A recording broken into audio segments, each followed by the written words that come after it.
मध्य रेल्वेची वाहतूक जी आहे ती विस्कळीत झालेली आहे। सीएसएमटी जवळ 2 सिग्नल यंत्रणेमध्ये बिघाड झालेला आहे आणि त्यामुळे वाहतूक विस्कळीत झालेली आहे।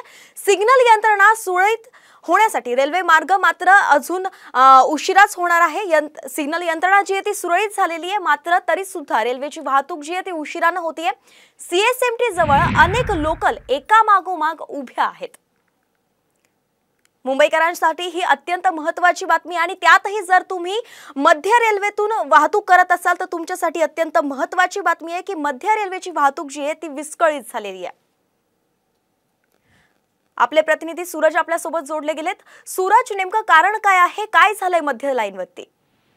नक्की जर का पाहायला गेलं तर मध्य रेल्वेचे 2 जे सिग्नल आहेत त्या सिग्नल यंत्रणामध्ये बिघाड झाला होता। 2 सिग्नल फेल झाल्याने सीएसएमटी रेल्वे स्टेशनवरती कोणतेही जे लोकल आहेत त्या जात येत नव्हत्या। तब्बल 1 तासासाठी हा जो बिघाड आहे तो तांत्रिक बिघाड झाला होता। त्यामुळे कुठेतरी आता नागरिकांना, प्रवाशांना जे हाल आहेत ते सोसावे लागत होते। अनेक लोकल एकामागे एक उभ्या होत्या आणि त्याचमुळे कुठेतरी मध्य रेल्वेची वाहतूक जी आहे ती पूर्णपणे विस्कळीत झालेली होती।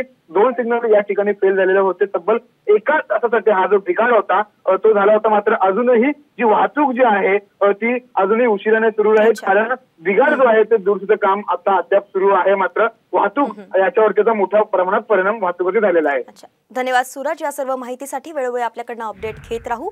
तर तुर्तास तरी मध्य रेल्वेची वाहतूक जी आहे ती सुरळीत झाली आहे, मात्र रेल्वे